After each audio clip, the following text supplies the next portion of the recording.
The summer sun beat down mercilessly on the Riverside Estates community pool as 32-year-old Marcus Chen reclined on a lounge chair, his eyes hidden behind dark sunglasses but vigilantly scanning the area. To anyone watching, he appeared to be just another resident enjoying a lazy Saturday afternoon. What they didn't know was that Marcus wasn't just a software consultant working from home, as his cover story suggested. He was a special agent with the Federal Bureau of Investigation, deep undercover in what would become one of the most significant white-collar crime investigations in the region's history. Marcus had moved into Riverside Estates 6 months earlier, specifically targeting this upscale suburban community. The FBI had received credible intelligence that several residents were running an elaborate mortgage, fraud, and money laundering scheme through seemingly legitimate real estate transactions. The investigation required someone who could blend seamlessly into the neighborhood, someone who could observe and gather evidence without raising suspicion. Marcus, with his background in financial crimes and his unassuming appearance, was the perfect candidate. The community itself was a picturesque development of 300 homes, each worth between $500,000 and $2 million.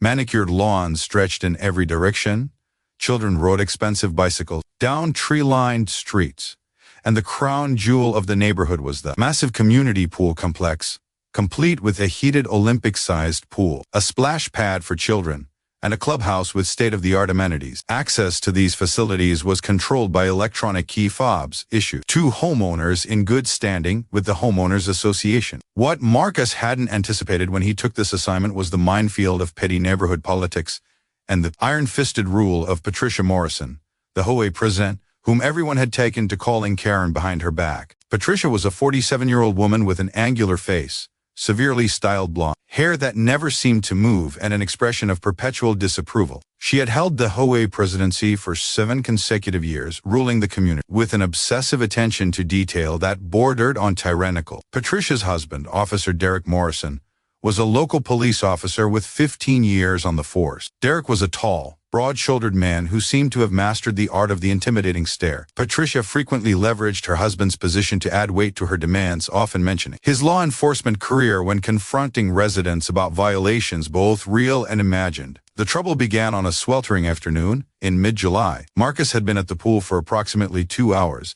maintaining his cover while discreetly photographing one of his surveillance targets, who had arranged to meet a contact at the poolside cabanas. He was using a modified smartphone that looked exactly like any other phone, but contained specialized equipment for capturing high-resolution images and encrypted data transmission back to his handlers at the FBI field office. Patricia Morrison arrived at the pool at precisely 3:15, as she did every Saturday. She wore a wide-brimmed sun hat, oversized sunglasses, and a cover-up that looked more appropriate for a formal garden party than a community pool. She was accompanied by her daughter Madison, a sullen 16-year-old who seemed perpetually embarrassed by her mother's behavior. Marcus watched as Patricia surveyed the pool area like a general inspecting troops. Her eyes moved from family to family, seemingly cataloging any potential violations of the extensive pool rules she had personally drafted and had posted on no fewer than 12 signs around the facility. The rules covered everything from appropriate swimwear to the number of guests allowed, from banned flotation devices to prohibited food items. Patricia's gaze eventually landed on Marcus. He could see her eyes narrow even behind her sunglasses. She began walking toward him with purpose, her sandals clicking against the concrete pool deck. Marcus had been expecting this eventually. He had deliberately kept a low profile in the community, attending no HOA meetings, participating in no neighborhood events, and generally maintaining the demeanor of someone who wanted to be left alone. For someone like Patricia Morrison, such behavior was inherently suspicious. Patricia stopped directly beside Marcus's lounge chair, positioning herself to block his sun. Marcus looked up slowly, careful to project mild annoyance rather than the alertness he actually felt. He had been trained to maintain his cover under far more stressful circumstances than a confrontation with an overzealous HOA president. Patricia informed him that she didn't recognize him and demanded to know which house he lived in. Marcus calmly recited his address on Maple Ridge Court. Patricia's lips pressed into a thin line. She stated that she knew every resident in Riverside Estates and found it odd that she had never seen him at any community function. Marcus responded simply that he kept busy with work and preferred quiet evenings at home. This answer clearly did not satisfy Patricia. She shifted tactics, asking how long he had been a resident. Marcus told her 6 months, which was accurate. Patricia's expression suggested she found this suspicious as well. She asked why he hadn't attended the mandatory new resident orientation. Marcus, who had actually attended but had deliberately sat in the back and left early, claimed he must have missed the notice. Patricia proceeded to recite a litany of pool rules, speaking slowly, as if addressing a child or someone with limited comprehension. No glass containers. No diving in the shallow end. No running on the deck. No inappropriate music. No excessive splashing. Children must be supervised at all times. Guests must be registered at least 24 hours in advance. Pool capacity must not exceed posted limits. Quiet hours begin at 8 p.m. sharp. Marcus nodded patiently through this recitation, which seemed to frustrate Patricia even more. She clearly expected pushback or defensiveness that would give her justification for escalation. When Marcus simply agreed with everything she said, Patricia appeared momentarily thrown off balance. Then her eyes fixed on something beside Marcus's chair. His phone was face down on a small table along with his water bottle and towel. Patricia asked if he had been taking photographs. The question hung in the air, loaded with accusation. Marcus felt a spike of adrenaline but kept his expression neutral. He casually replied that he had been checking his email and scrolling through social media, nothing more. Patricia stated that unauthorized photography was strictly prohibited at the pool facility due to privacy concerns. Marcus had to suppress a smile at the irony, given that Patricia herself had pushed for the installation of secure cameras throughout the community, cameras that he had already hacked into as part of his investigation. He assured her he understood and had taken no photographs. Patricia wasn't satisfied. She declared that she would need to inspect his phone to verify this claim. This was the moment when the situation shifted from annoying to potentially dangerous for Marcus's operation. His phone contained encrypted files, secure communication apps, and if examined by the right person, evidence that would blow his cover completely. He had multiple layers of security and decoy interfaces, but he couldn't allow anyone to confiscate or closely examine the device. Marcus sat up slowly, removing his sunglasses and making direct eye contact with Patricia for the first time. He spoke calmly but firmly, stating that she had no legal authority to search his personal property. He suggested that if she had concern about pool rules being violated, she was welcome to check the security camera footage, but his phone was private property. Patricia's face flushed red. She was clearly unaccustomed to being told no. She announced loudly enough for other poolgoers to hear that, as HOA President, she had the authority to enforce all community rules and that failure to comply could result in suspension of pool privileges. Marcus responded that he was happy to review the HOA bylaws with her, but that nowhere in the bylaws was there a provision allowing warrantless searches of residents' personal property. The confrontation was drawing attention now.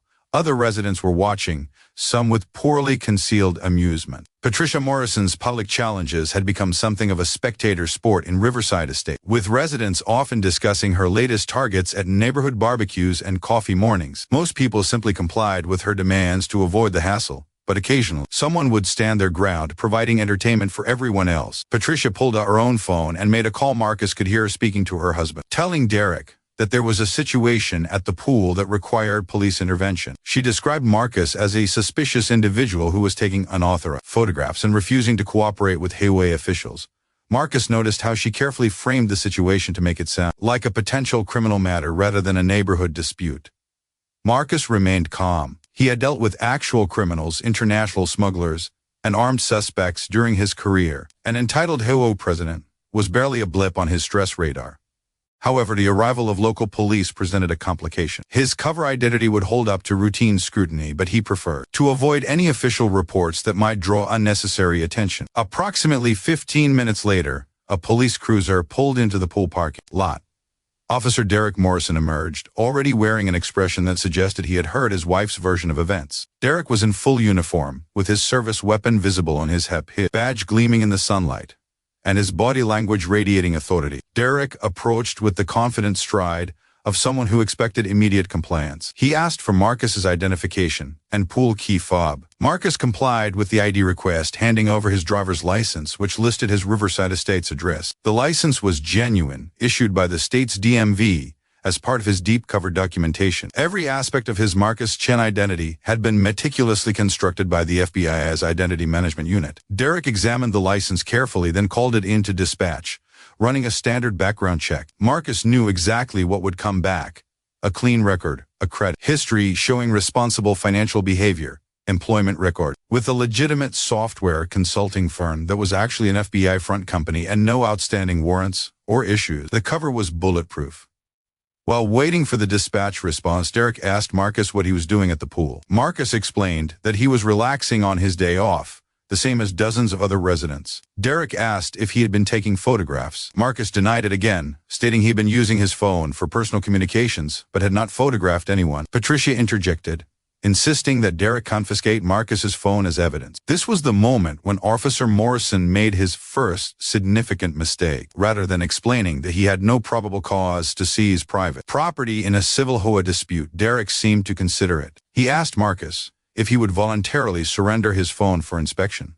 Marcus refused politely but firmly. He explained that his phone contained sensitive work information and personal data, and he would not be turning it over without a warrant. Derek's expression hardened. He stated that failure to cooperate with a police investigation could be considered obstruction. Marcus, who had extensive knowledge of criminal law and police procedures, calmly pointed out that there was no criminal investigation, merely a civil dispute over HOA rules. He offered to leave the pool facility if that would resolve the situation, but he would not be surrendering his personal property. The standoff continued, with Patricia growing increasingly agitated and Derek appearing caught between his desire to support his wife and his recognition that he was on legally shaky ground. Other pool-goers were now openly watching, with several recording the encounter on their own phones. This was not the first time the Morrisons had attempted to use Derek's police authority to enforce Patricia's HOA mandates, and residents had learned to document these incidents. Finally, Derek made a decision that would ultimately prove to be his downfall. He informed Marcus that he was confiscating his pool key fob, pending an HOA investigation into alleged misconduct. Marcus asked on what authority Derek was seizing HOA property, noting that as a police officer, Derek had no jurisdiction over HOA administrative matters unless an actual crime had been committed. Derek claimed that as a police officer, he had the authority to maintain peace and order, and that Marcus's refusal to comply with the HOA president was creating a public disturbance. He held out his hand, demanding the key fob. Patricia stood behind him, arms crossed, wearing an expression of smug satisfaction. Marcus made a calculation in that moment. He could continue to resist, potentially forcing the situation into an actual arrest scenario, which would require him to break cover and contact his FBI handlers. Or he could surrender a meaningless plastic key fob, document the civil rights violation, and use this incident as leverage later if needed. He chose the latter option. Marcus removed the pool key fob from his swim bag and handed it to Derek, but not before stating clearly and loud enough for witnesses to hear that he was surrendering the fob under protest, that he had violated no laws, and that this seizure was without proper legal authority. He also noted the time, date, and the names of both Officer Morrison and Patricia Morrison. Several nearby residents who were recording nodded, making sure they captured Marcus's statement. Patricia declared that Marcus's pool privileges were hereby suspended pending a full investigation, that he would be notified of an HOA hearing to determine if additional penalties were warranted. Marcus gathered his belongings, maintaining his composure, and left the pool facility. As he walked to his car, he could hear Patricia loudly explaining to other residents that the community was safer now that suspicious individuals were being properly monitored. What Patricia and Derek Morrison didn't know was that Marcus's vehicle was equipped with sophisticated recording equipment, and that he had been wearing a nearly invisible audio recording device concealed as a fitness tracker. Every word of the encounter had been captured in high-definition audio along with video from the modified smartphone that had been recording even while face down on the table. Back at his home on Maple Ridge Court, Marcus immediately contacted his FBI supervisor, Special Agent in Charge Rebecca Torres. He provided a full briefing on the incident, including his assessment that Officer Derek Morrison had abused his authority as a law enforcement officer and that Patricia Morrison had facilitated this abuse. Torres listened carefully, then made a decision that would change the entire trajectory of the investigation. The FBI had been planning to maintain Marcus's cover in Riverside Estates for at least another 4 to 6 months, gathering evidence on the financial crimes they were investigating. However, the Morrison incident presented an opportunity. If Derek Morrison was willing to abuse his badge to support his wife's HOA power trips, what else might he be willing to do? A preliminary database search revealed that Derek had been involved in several questionable incidents over his career, and that multiple complaints had been filed against him for excessive force and improper conduct,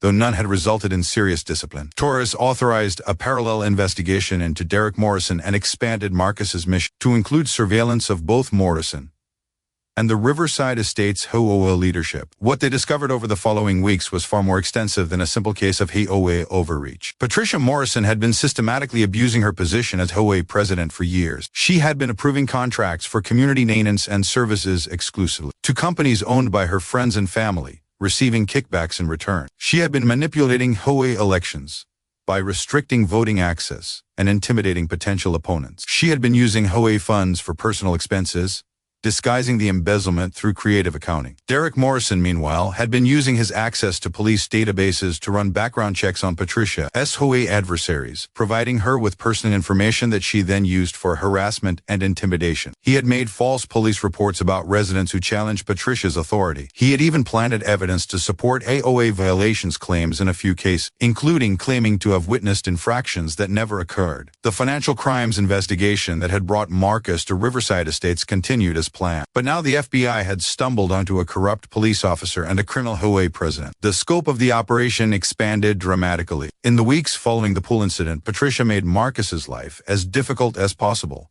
which was exactly what the FBI was hoping for. She sent him violation notices for trivial matters, claiming his garbage cans were visible from the street 15 minutes past the allowed time, that his lawn was 1/4 inch taller than regulations permitted, and that his vehicle had been parked in his own driveway in a manner that violated the HOA's aesthetic standards. Each violation came with a fine, typically between $50 and $200. Marcus paid them without complaint, documenting everything.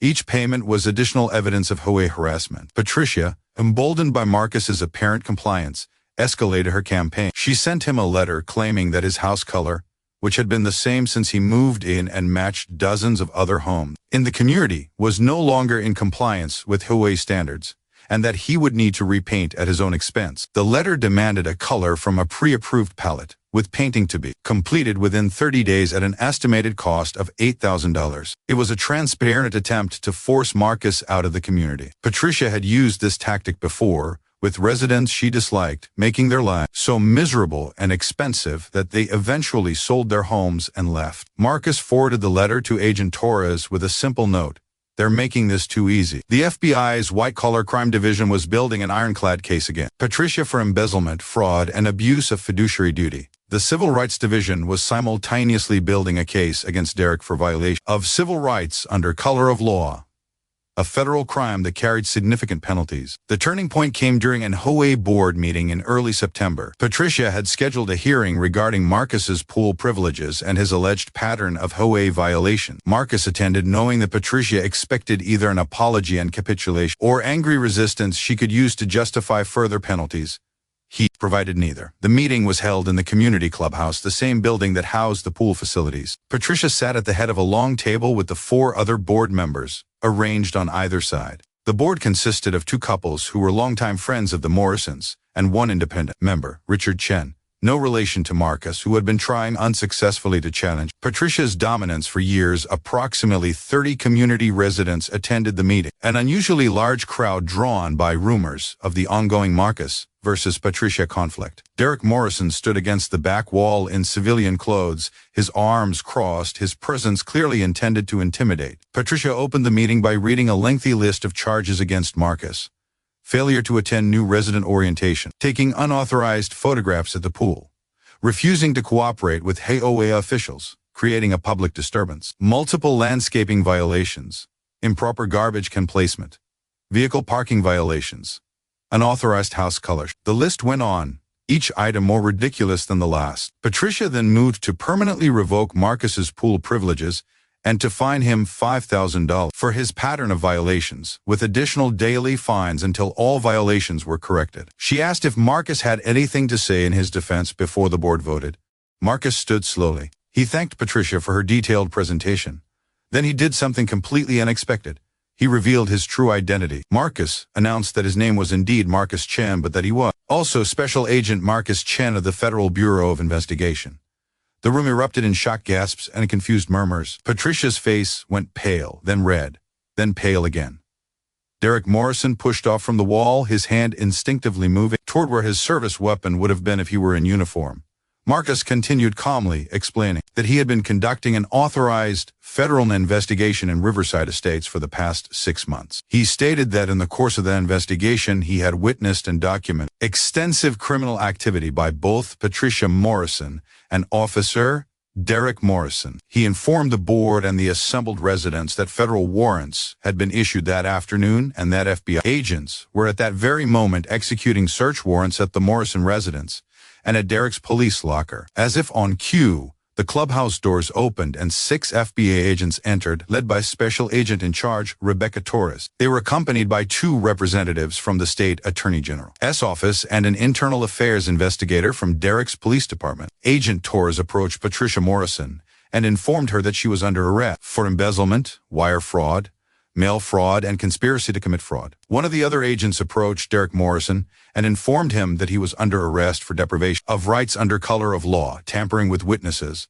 and abuse of a government database. Both were read their Miranda rights in front of the assembled residents and board members. The next hour was a chaos of shocked residents, frantic board members, and methodical FBI agents. Marcus, no longer needing to maintain his cover, coordinated with the other agents to secure documents, computers, and other evidence from the clubhouse. Richard Chen, the independent board member who had opposed Patricia for years, watched with tears of relief streaming down his face. As Patricia and Derek were let out in handcuffs, Patricia turned to Marcus with an expression of pure hatred. She demanded to know why the FBI was wasting time on HOA matters when there were real criminals to catch. Marcus replied simply that corruption was corruption, whether it involved millions of dollars or thousands, and that abuse of power was always worth investigating, especially when it involved law enforcement officers. The aftermath of that evening spread rapidly through Riverside Estates and beyond. The local news covered the arrests extensively, with reporters interviewing residents who had been victims of Patricia's harassment campaigns over the years. The story had everything: an abusive HOA president, a corrupt cop,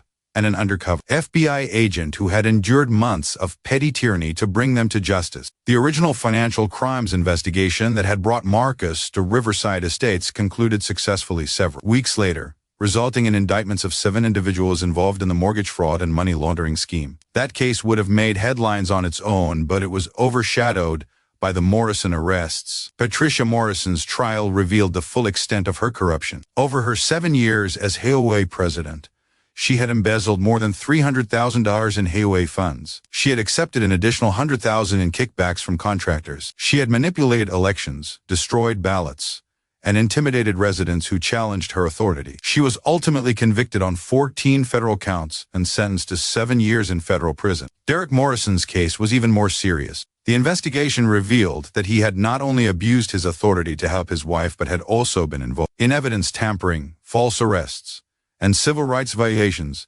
extending beyond the HOA matters. He had used his badge to settle personal scores, to harass his wife, enemies, and to shield himself and Patricia from accountability. He was convicted on 9 federal counts and sentenced to 12 years in federal prison. He also lost his law enforcement certification permanently.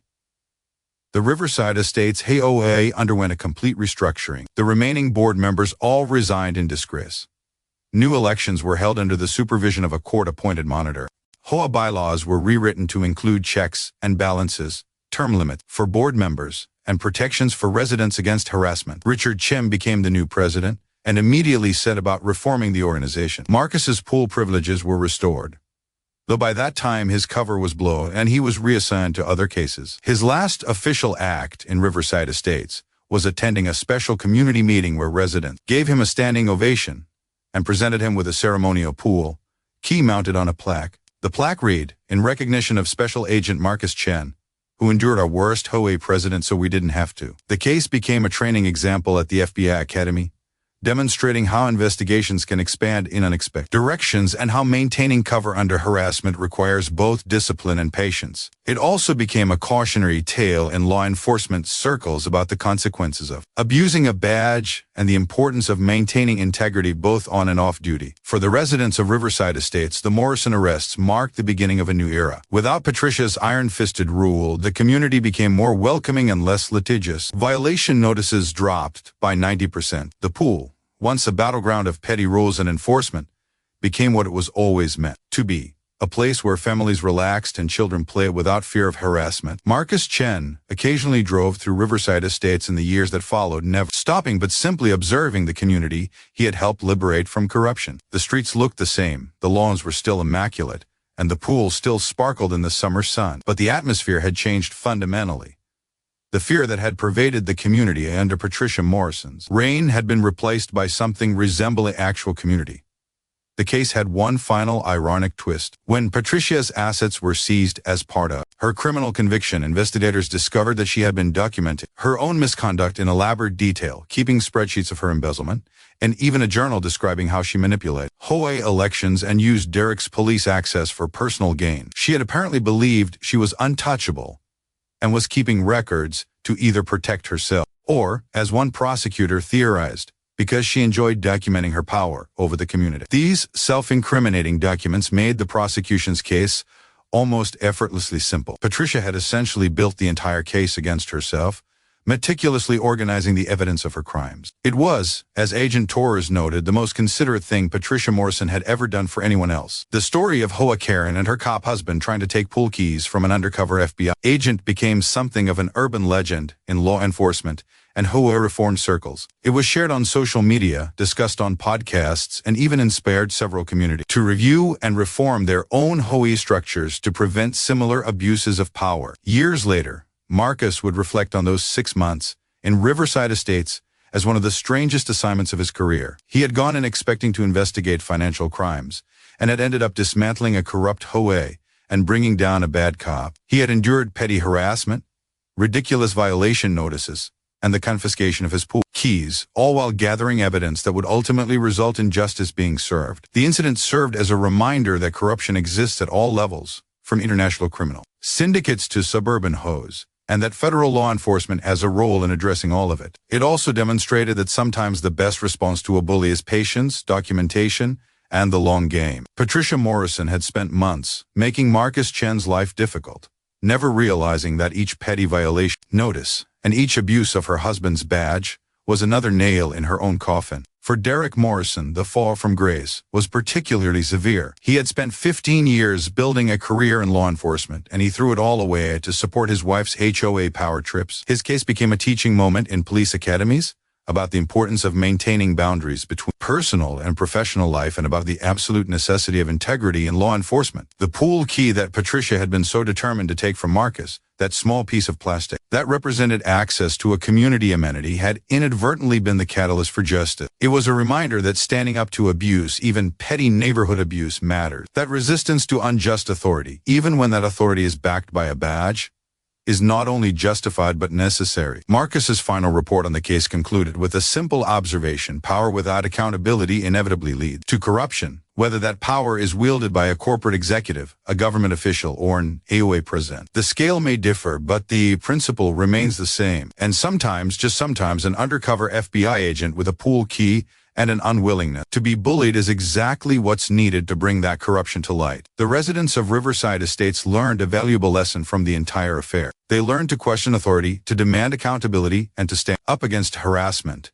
even when it seems to come from positions of power. They learned that HOA boards need oversight, that police officers can abuse their authority, and that corruption can exist in the most mundane settings. Most importantly, they learned that the quiet neighbor who seems to be taking harassment without complaint might just be gathering evidence, documenting violations, and building a case that will ultimately bring justice. They learned not to judge by appearances, not to assume that compliance means weakness, and not to underestimate the power of one person standing firm against injustice. The case of the HOA Karen and her cop husband versus the undercover FBI agent became more than just a local news story. It became a parable about power, corruption, patience, and justice. It demonstrated that the arc of the moral universe, as Martin Luther King Jr. famously noted, does indeed bend toward justice, but sometimes it needs a little help from a federal agent willing to endure months of HOA harassment to make it happen. And somewhere in a federal evidence locker, carefully cataloged and preserved, sits a plastic pool key fob with the Riverside Estates logo, seized by a police officer who had no authority to take it from an FBI agent who would ultimately use that seizure as one small piece of evidence in a case that would end 2 criminal careers and reform an entire community. It was, in the end, the most consequential pool key in the history of homeowners Association. Outro. Thank you so much for watching this incredible story of justice served and karma delivered. If you enjoyed hearing about how an undercover FBI agent took down a corrupt HOA president and her police officer husband, please hit that like button and subscribe to the channel. We bring you the most dramatic, satisfying, and unbelievable HOA, Karen, and property drama stories from around the country. This is HOA Story Files, where we expose the truth about neighborhood tyrants, document their downfalls, and celebrate the everyday heroes who stand up to abuse of power. Remember, in every community, there are those who abuse authority and those who fight back. We're here to tell their stories. Don't forget to turn on notifications so you never miss our next upload. We have hundreds of stories about HOA nightmares, property disputes, neighbor wars, and the sweet taste of justice when bullies finally face consequences. Drop a comment below and let us know, have you ever dealt with an out-of-control HOA president? Have you witnessed police officers abusing their authority for personal matters? Share your stories with our community. And remember, when someone tries to take your pool keys, your rights, or your peace of mind, stand firm. Document everything, know your rights, and never underestimate the power of patience and principle. This has been HOA Story Files. Until next time, stay strong, stand your ground. And remember that justice may be slow, but it's often watching and taking notes. Thanks for watching, and we'll see you in the next story.